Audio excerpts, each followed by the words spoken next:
Hi everyone and welcome to this Ask Me Anything session. So thanks for joining, and we are going to have roughly 45 minutes to an hour of discussion ahead of us. And I'm going to take any questions that you may have with respect to CAT 26 preparation, and that not only includes preparing for the test but other things such as your profile improvement, what are your chances of getting shortlisted, which tests you should take, and so on and so forth. So we'll be talking about all of those things. So if you have any questions, anything that you want to know about CAT prep or in general, please let me know as part of this session. I'll be monitoring the comment section. So if you have any questions, let me know. Okay. All right. So let's get started. And what I've done is I've also given you sort of a plan that anybody can follow. And whether you are currently enrolled with IMS or you're thinking of enrolling in IMS, this will also introduce you to the methodology that we follow. But of course, if you are also somebody who is a non-IMS student, you can definitely learn from this as to what are the things, what are the key fundamentals that you need to keep in mind while making your own prep plan. Okay, so we'll discuss that, and of course, I'll be taking all the questions that we get. All right, so uh, okay, somebody has already asked a question, how to tackle quant section. I'll get there, we'll get there. So just hang on for some time, because initial 10 minutes or so, I'll just take you through this plan that I've created so that everybody is more or less on the same page. And some of the terms that I'm using, you may not be familiar with them. So let me know if you need any clarification on it. Now, what I've done, right, is we are sitting in Feb at this point of time, and we of course have a lot of time ahead of us. But at the same time, you don't have so much time, because your full length tests are going to start in the month of April. So we don't have a long time before we get there, right? So make sure that you start your prep as early as possible in case you haven't done it already. It's always better that you start your prep early in a very structured manner. It saves you a lot of hassle and the last minute firefighting that a lot of people have to do. So if you don't want to do that, it's better that you sign up for a structured program, such as, say, like an IMS classroom or a live online or a self-learning program, and then it will take care of your preparation. Okay. So we are at this point of time in Feb, and the first thing that you should do, right, when you start your preparation is to evaluate whether you're going to need a little bit of introduction to the basics. What I mean by that is, let's say some students might not need it. For example, you are still in touch with mathematics or you read a lot, then maybe some of the things might not be required. But let's say you haven't done math for a long time. Okay, maybe last 5 years you have not seen mathematics. In that case, it will be a good exercise to do something what we call at IMS as remedial. So we have created some very basic concept. This is ideally for students who have not done math for a very long time. You can have a look at that. But essentially, what I am trying to say is that you should do something like a basic introduction to what some of the CAT topics are. So we also have something called module 0, which is more like initiation into what is eventually going to happen in the form of the 4 modules, the 4 core modules that we have. So I have written modules.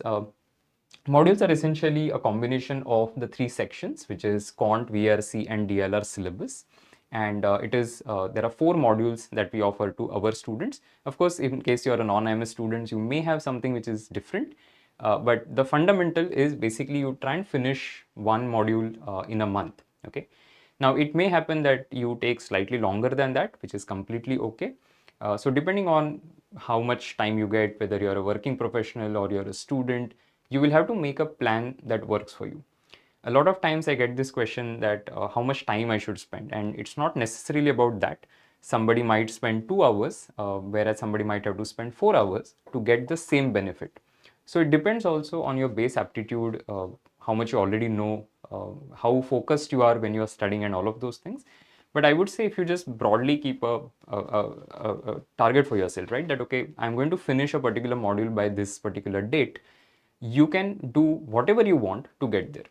You may study on a particular day for 5 hours. On a particular day, you might study only for 1 hour because you don't have enough time available because of your college or because of your work. So you figure it out on your own, and you're smart enough to do that. But you should set a timeline that, okay, by say May end, I'm going to finish a particular module. So I'm suggesting that if you can finish one module in a month, and this may or may not be completely in sync with what is happening in your classes, but if you set a plan for yourself that, okay, maybe I'll do 80% of the module, right? Or if not, let's say March end, I'm able to do maybe by mid-April, the first module, that's also okay. So you give yourself sufficient time, anywhere between 30 to 45 days to complete a module, and then you plan for revision of that. So accounting for your revision is very, very important when you set a prep strategy, because whatever you're going to learn, you will start forgetting these things over a period of time. So there is going to be, if you think of whatever you study, let's say studied in school, you've forgotten a lot of those things, right? Because a lot of time has passed since then. So even when you study new concepts, the old concepts, you start forgetting them. And that is why it is very important to do what we call as spaced repetition, that you give yourself some time in between and then you revise those things again. So the overall target I would set is by somewhere around July end, right? If you're able to complete one round of your syllabus, including revision of that syllabus, that is great. But does that mean that if you're starting a little late, you will not be able to do it? No, it's not like that. It's just that you might have to put in slightly more extra effort to cover it up in case you're starting a bit late. So that is why start early. And somewhere in August and September, you should plan for the second round of your revision. So you do the initial round, then you do one round of revision, and then you do second round of revision. One very important thing here is to make your own notes, and this is, I would say, extremely underrated. People don't do that enough, I feel very sad to see that, because when I was a student, pretty much everybody had that sort of a habit. But now things have changed a little bit, so people rely more on ready-made things that they will see in, let's say, their dashboard and stuff like that. It's important that you write things down so that you're able to retain them for a longer period of time. So I would say one thing that you can do is, whenever you're studying a topic, make concise notes that you will refer to at a later point of time.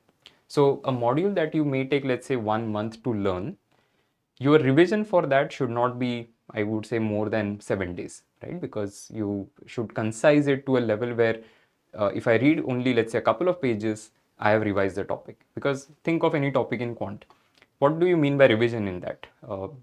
Going through all the formulae, going through all the important concepts, and if there are any specific question types, then you should know how to solve those question types. So revision has to be planned. A lot of students don't plan for it. So the prep then becomes very haphazard and it doesn't work. Then comes the test expertise. Then comes practice. So whatever you are studying, you should know whether you are able to apply that learning in a test environment. So that is why you should start taking tests very, very early. And these can be benchmarking tests, these can be practice exercises, these can be module tests, for example. So the more problem solving that you do in a timed manner, it is important. So because a lot of students have this problem very late as well in their journey, that they are able to solve questions, but they're not able to solve questions fast. Or the moment they see a timer, they start forgetting things, they're not able to perform, so they underperform. All of these are indications that you have not done enough practice under time pressure. And that is why you have to start it early. I would say, looking at roughly, you have about 60 to 70 topics, depending on if you're an IMS student, non-IMS student, how you have the material that you have. Maybe around 60, 70 topics is what you're looking at. If I were to say that for each topic, at least at IMS, we give something called benchmarking test, which puts you your performance in 4 levels: learner, capable, advanced, ninja. So you should be taking all of these tests, and if you just take one test every day, you should be able to do 60 in 2 months, right? But I'm saying, even if you take, let's say, starting from March till about July, even if you space it out, you're still okay. Because you need to keep taking these tests. Some of these tests could be like module test, some of these could be benchmarking tests. So anywhere between, say, 30-40 minute duration to maybe 1 hour, 1.5 hour kind of duration. So you keep taking as many tests as you can. This will help you to apply the things that you're learning. So a lot of students do this, that they have done QA 1.2, for example, right? Now, if I ask them a question from QA 1.2, they will struggle, because they haven't, while doing it, you're doing things very slowly, so you're able to solve it. But the moment you sit in a test, there is a time pressure and concepts keep changing. So one question is from a particular concept, the next is from a completely different concept. And that is where the struggle begins. So that is why take more tests, as many as you can. Then comes the test expertise. And when I say test expertise, this is basically the full length test. and you have to start it as early as possible, because taking test itself is a skill, and the earlier you start, the better it is. So this year we are going to start our SIMCATs from April. We always do it in April. So you'll be having 3 pre-SIMCATs in April, and then we start with the actual SIMCAT season, which is 20 full-length proctored tests modeled on the CAT difficulty, and we'll be starting it from April, and this will continue till November. So I'm assuming, and I recommend that all of you take all 20 proctored tests. Okay, so you can space it out. We of course have the calendar. So whenever they happen in a particular window, you should take it during that window. So make it a discipline. It definitely helps. So I would say make sure that you take all the mocks that we're going to offer. In addition to the proctored mocks, we also have take-home tests, and these are full-length tests again in nature. These are essentially past SIMCAT questions that we take, and we decide to drop some of them, we decide to add some new stuff, etc. And we create these take-home tests. So again, 20 take-home tests and 20 full-length tests. So 40 papers is good enough. For most of the students, that is going to suffice. You're not going to need more than that, because you also have one very important asset, which is the past CAT papers. So throughout your prep, one very important thing that you'll have to do is do all the past CAT papers, as many as you can. Now, I would suggest CAT papers from 2020 at least, and you do it August onwards. Now, some of you might say, why wait till August? Why not start early? See, because CAT papers is like the gold standard, right? I mean, you don't have anything which is given by the authority directly apart from past CAT papers. So you don't want to waste them. If you take it early, for example, you may not be 100% prepared. And in that case, you're essentially wasting the paper to some extent, because you're not able to perform at the full potential. So you wait till August so that you have done at least one round of your syllabus. You know all the topics, you know all the basics. You've done maybe one round of revision. You've taken a few full-length tests. So now you're not going to waste the paper. And that is why I would say CAT papers from 2020, even if you start in August, you will still have enough time to finish them. Okay? Because for every year, 2020 onwards, so this is COVID year. So every year there are only the 3 papers that you have, right? So you will be able to handle it easily. It's not going to be a very big issue.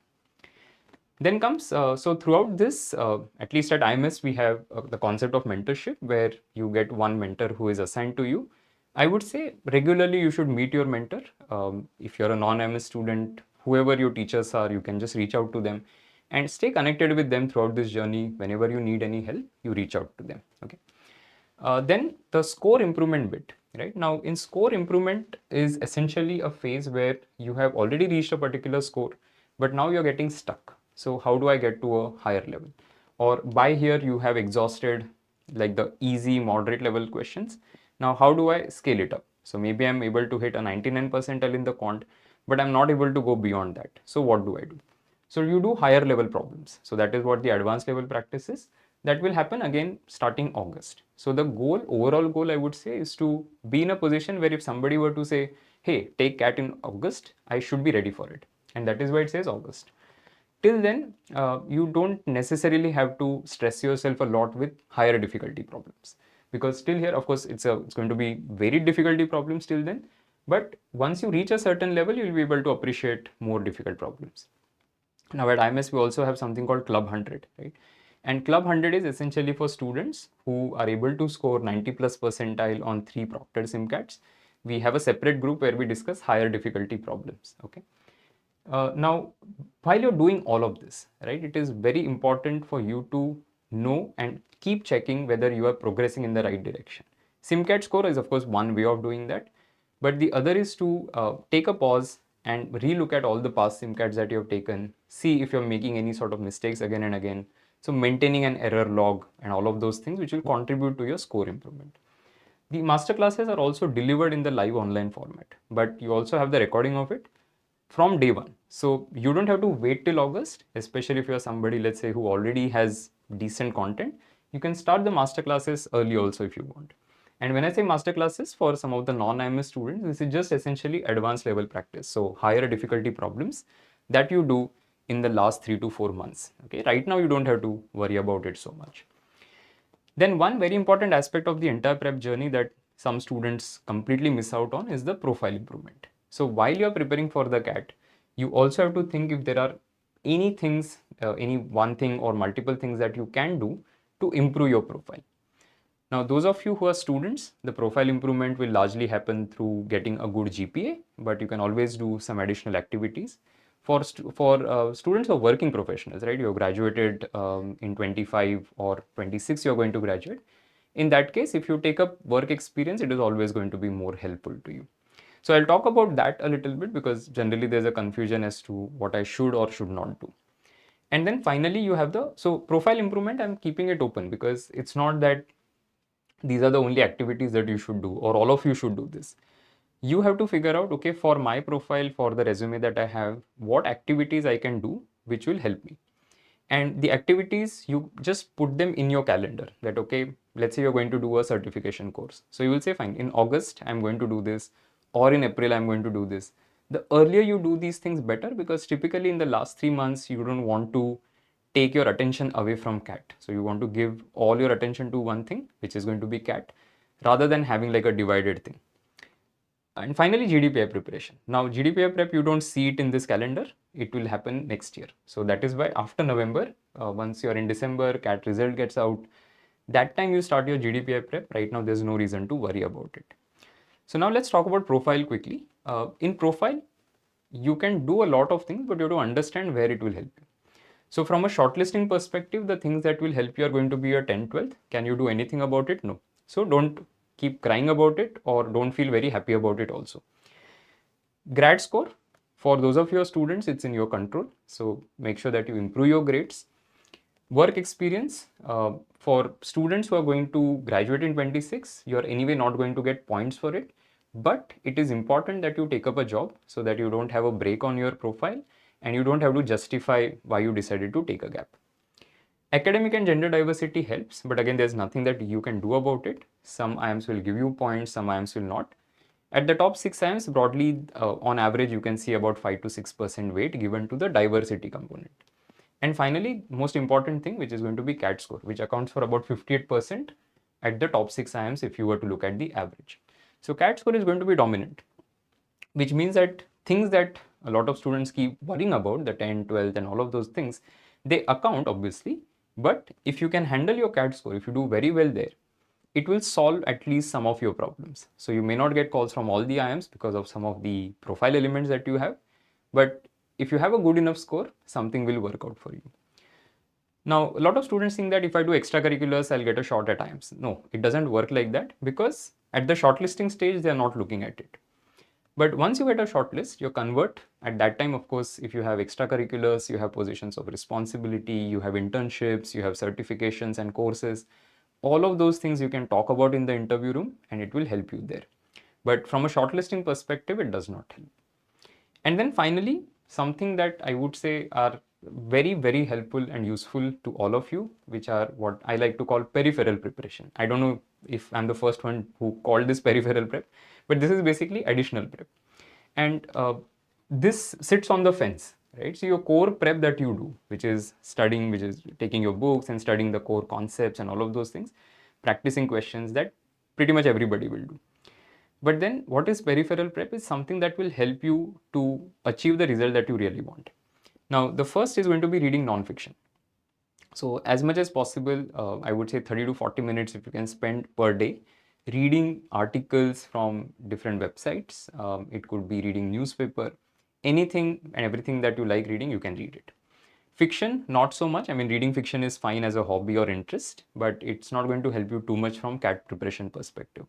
Now, why you read is because it will improve your vocab, your speed, your comprehension, focus. A lot of things will grow organically. Second is going to be solving puzzles because see, all of us have a natural aptitude. When you put more effort into improving it over a period of time, it will improve. So overnight improvement does not happen in aptitude. And why we want to do things like Sudoku, Kakuro, Kenken, firstly helps you in sharpening your brain power. You are able to retain numbers in your head and all of those things. But also it helps you to learn new ways of solving questions or problems. Improves your natural aptitude because see, all of us have a natural aptitude. If I give you a CAT paper right now, maybe some of you will be able to do, let's say 10 questions, some of you will be able to do 5 questions, some might be able to do 20. That is our natural base aptitude. What our objective is over the next 9 to 10 months, you also want to push that up. And that is why you do at least a little bit of puzzle solving, not more than 5 to 10 minutes a day. See, all of these things you can do while traveling. So when people ask, how do I find extra time? It's as simple as figuring out where you waste your time and replacing that with activities like these, which also help you to become a smart individual. Then the third is going to be reading newspapers from a GK perspective, because that will help you for your some of the exams where GK is a section, and then eventually for your GDPS stage. And then lastly, mental calculations. So anything that you can do, just writing down some random numbers or problems, and then trying to add them, multiply them, finding cubes of numbers randomly. If you go to a market, don't wait for that person to tell you, okay, what is the total that you need to pay? Just calculate it on your own. So they're very small things, and total time on this should not be more than an hour per day. So don't think that this is core prep. This is just additional, which will support and enhance what you're learning, but this is not the core deal, right? So if given a choice between, or if I say that today you can do only one thing, you can study QA 1.5 or you should read, let's say, a novel. My answer is QA 1.5. That is core prep. But if I have any free time, I am going to use it through the peripheral preparation that we have. Okay. So overall, this is the whole plan that I wanted to share. We have spent about 20 minutes discussing this. So now I'm open to questions. If you have anything that you want to ask, we'll discuss it. Okay, we'll start with Teddy's question. So how to tackle quant section? Okay, so thanks for asking that question first of all. Quant, firstly you have to figure out whether you are naturally interested in quant or not, okay? Because there are some students who like quant from school days, they just like numbers, right? But there will be some students who will be able to do it because they can prepare for any exam and they can do it. There will be third category who hate numbers, who hate mathematics. As long as you're not falling in third, you will be able to handle cat quant easily. Third category, you will have to put in extra effort to firstly like the quant a little bit. You have to like the section.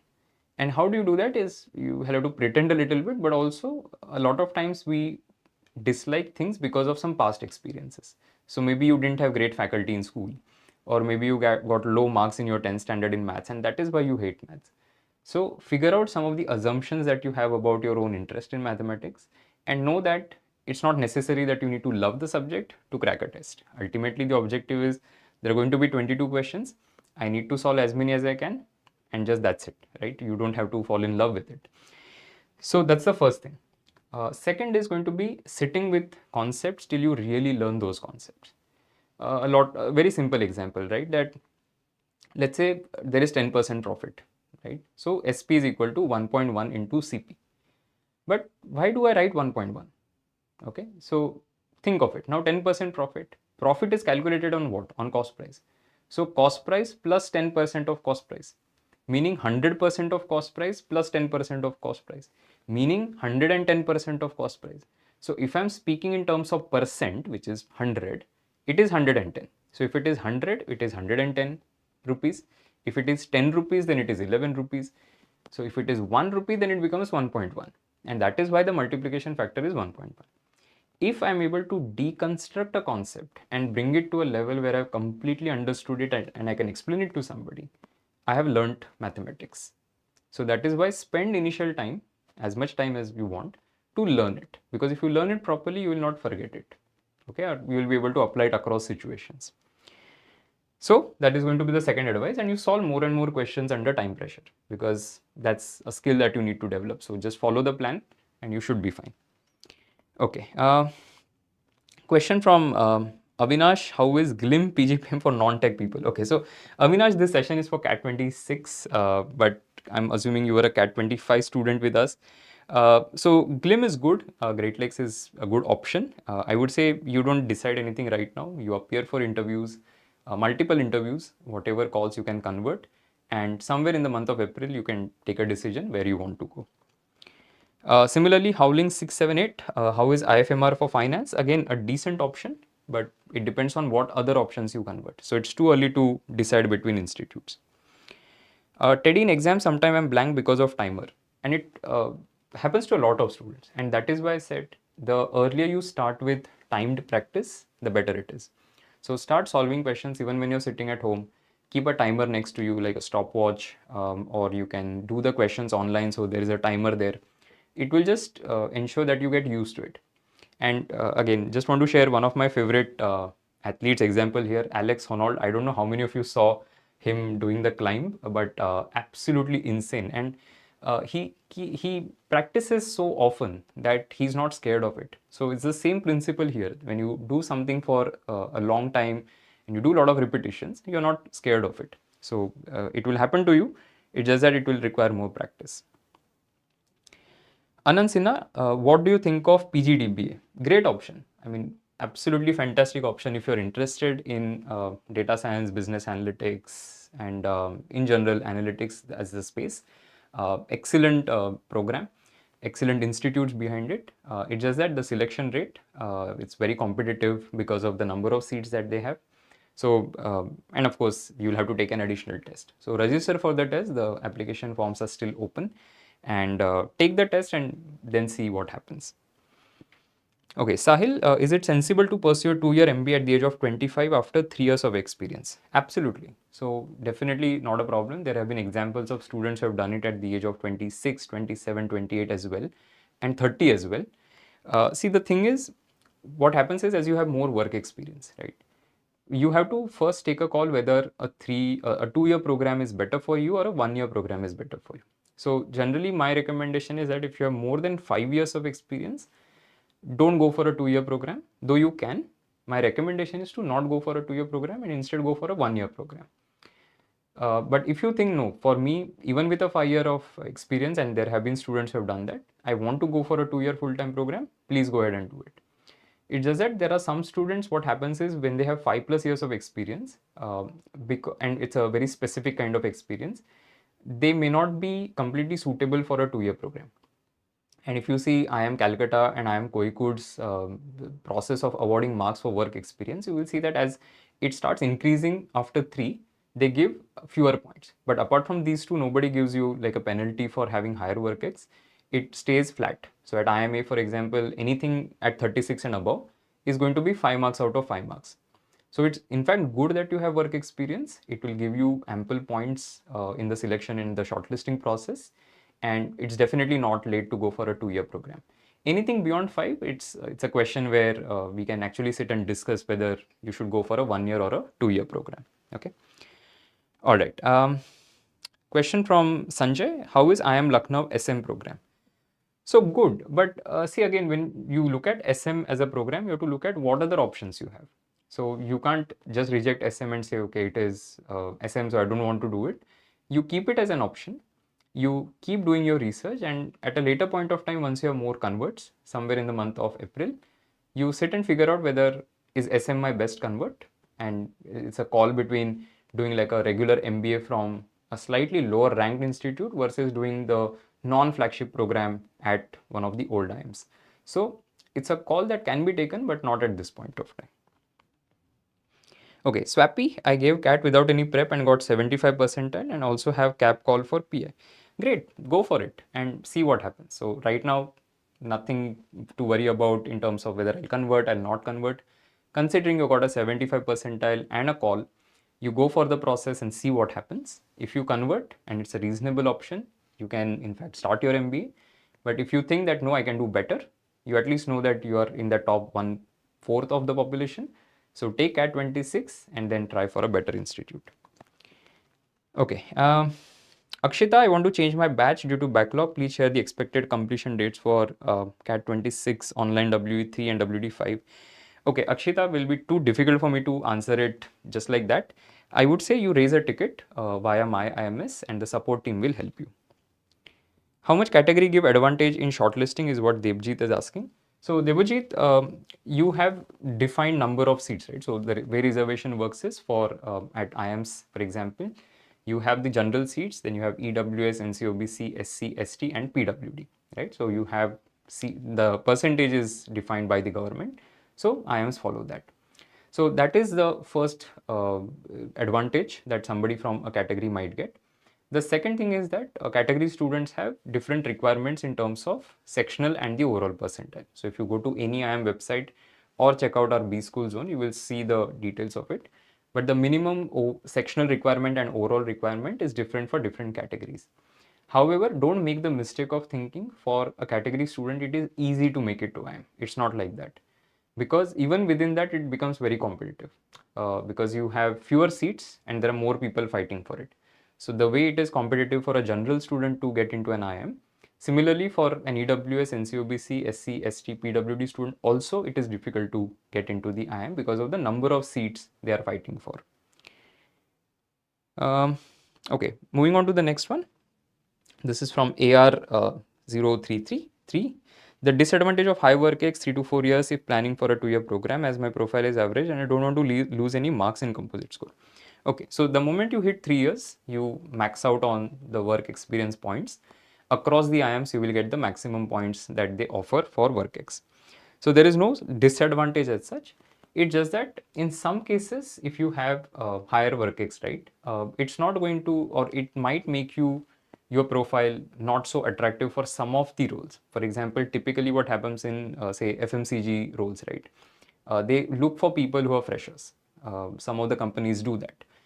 So in some cases, it might be a disadvantage from placement perspective. But if it is experience that is, let's say 3 years of IT experience and now you're done MBA finance, it's not going to make any difference. Okay, so you're almost treated as somebody with say 1 year of experience or no experience, because that experience was irrelevant to what you're doing at this point of time. So there is no disadvantage as such.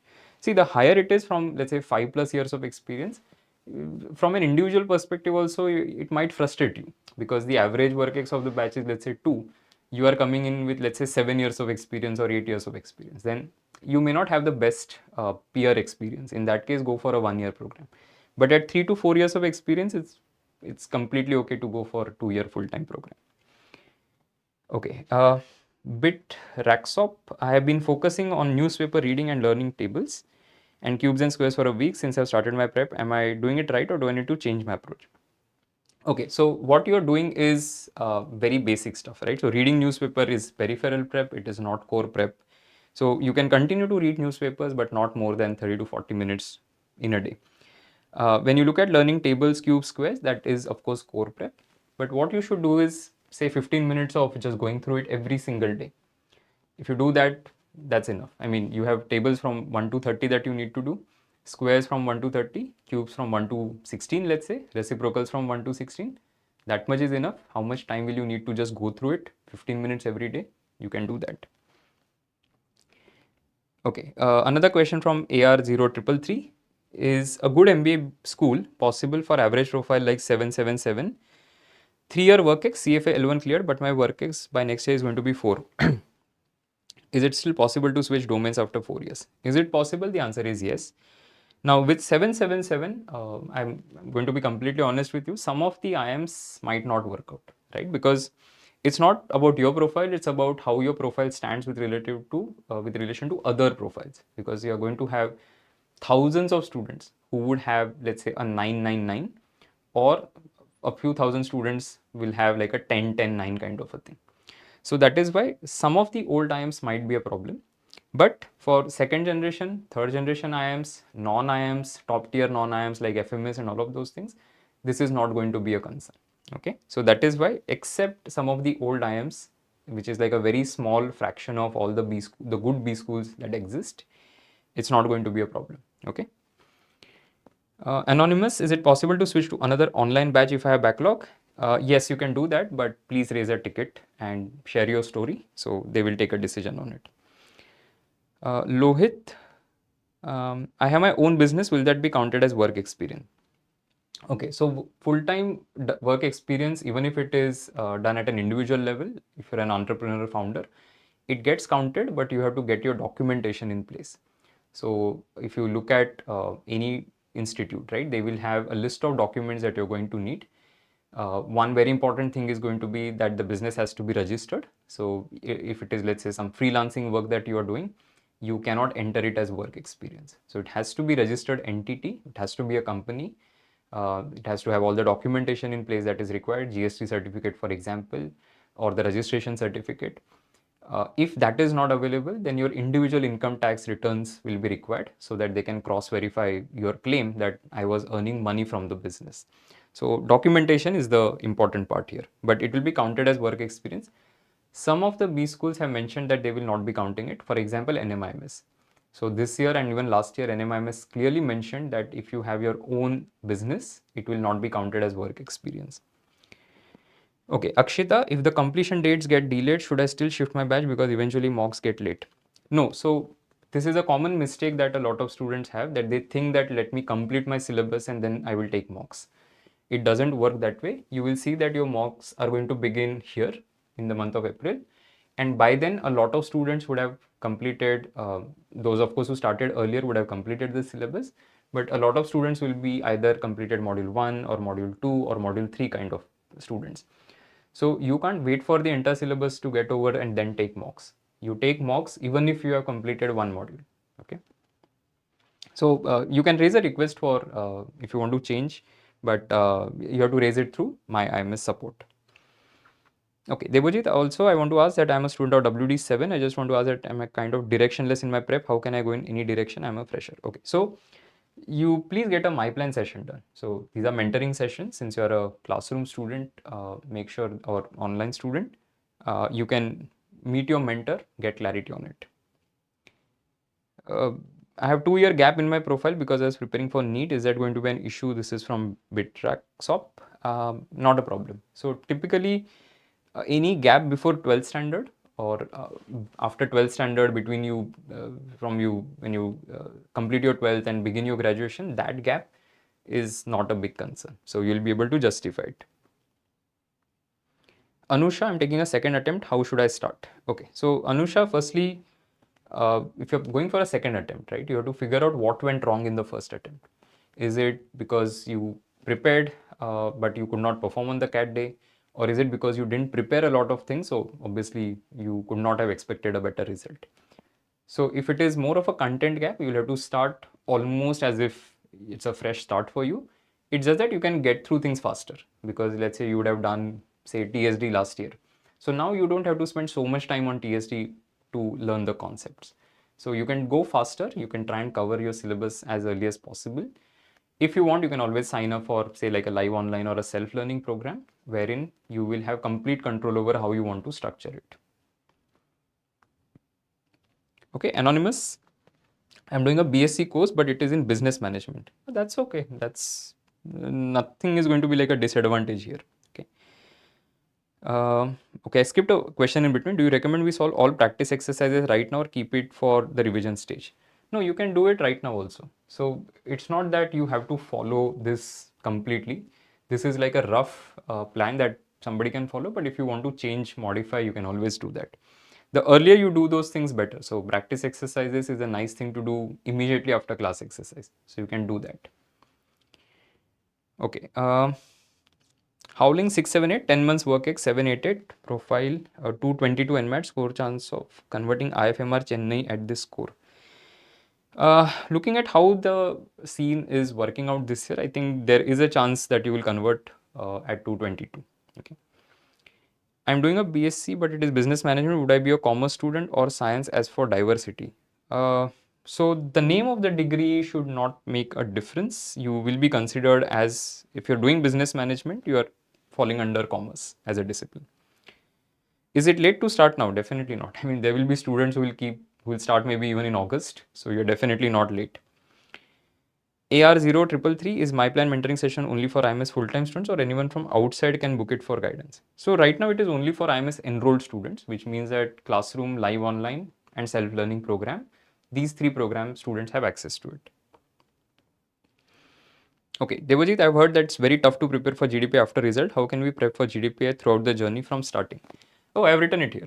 So the only thing that you have to do right now for GDPI is going to be reading newspapers, which is following current affairs, which will be important from GDPI and GK, and the profile improvement activities that you can do. Apart from that, you should not do much because see, GDPI prep is what? It's awareness of self and awareness of the world. Awareness of self is something that you can work on at a later point of time, right? Writing your answers, why do you want to do an MBA, why now, and all of those things. Awareness about the world is going to be reading, right? So you have enough time for GDPI. That is least of my concerns because the first hurdle is your CAT. If you don't do well on the CAT, no matter how well you are prepared for GDPI throughout the year, it's not going to help. And that is why we keep things for the end, that once CAT is done, then you start thinking about core GDPI and you have enough time to prepare.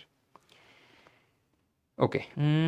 This is from SYJ. I have 9 months of work ex until now, but I am on bench in my company. How should I tackle this situation during interview time? Okay, so firstly, you don't have to tell them that you're not working. I mean, I'm not saying that you lie, but if there are some details that you don't want them to know, you can always not inform them, right? See what exactly you do at work. Let's say maybe you have worked for 12 months out of, you said 9 months, okay. So out of 9 months, maybe currently you're not working for, let's say, last 1 month, but they don't have to know that. So you can decide not to disclose this thing because it might be taken negatively. So in your own interest, you may not want to reveal this information, okay, unless they like specifically ask you. But otherwise you just say that I'm working at XYZ, because your situation on bench is a temporary thing, right? It's not that they have asked you to leave. So at this point of time, it's a temporary thing. Let you can recover from it. You get a new project, let's say next week, for all we know, and you don't have to worry about it. So I'll not worry about it at this point of time. Let me enter the interview phase, and maybe that time I can decide what I'm going to do with it. This is from Juo Saurabh. I have 6 years academic gap without any work ex after BTech. 6 years. Okay. I'm worried even if I do score in CAT, admission in IM or top colleges possible or not. Can you help why there is a gap? If you can mention that, it just gives me more context to answer this question. Ashish, last year BSc Computer Science and Data Analytics student, profile is 8 point something, 8 point something and 8. How much I will have to score to get a Blackie? Most likely like a 99 point something, and I would say if you can target like a 99.5, better. Anusha, I'm waiting for NIBM Pune at 72 percentile EWS. Is it possible to convert? Slightly challenging at that percentile, but let's see.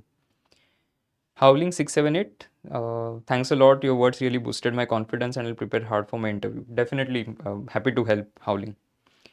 AR0333, can good work ex and important certifications like CFA L1 plus L2 compensate for average profile? To some extent, yes. But see, not everybody looks at it that way. So think of an IMK, for example, where there are explicit points for completing levels of CFA, but at other places you don't have it. So it helps, but it's not something that will get you a foot in the door. So from a shortlisting perspective, not so much. Debojit, actually I'm worried about communication skill for GDPA. What if English speaking is poor? What to do? Okay, so there are 4 aspects to any language: reading, speaking, writing, and listening. You have to work on all of them so that your overall understanding of the language and communication becomes better. So I would say the first thing to tackle is going to be a lot of reading so that you encounter new words, your vocab increases.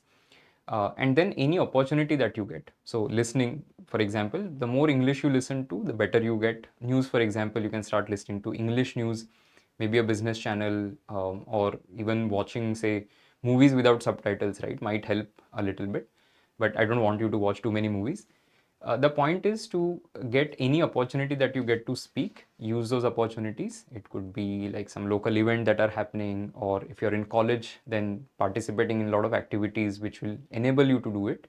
So do that. So initially you might not do well and people might laugh at your skills, but that's okay. I mean, everybody learns. Okay. Ashish, BSc Computer Science and Data Analytics will be considered as engineer or non-engineer?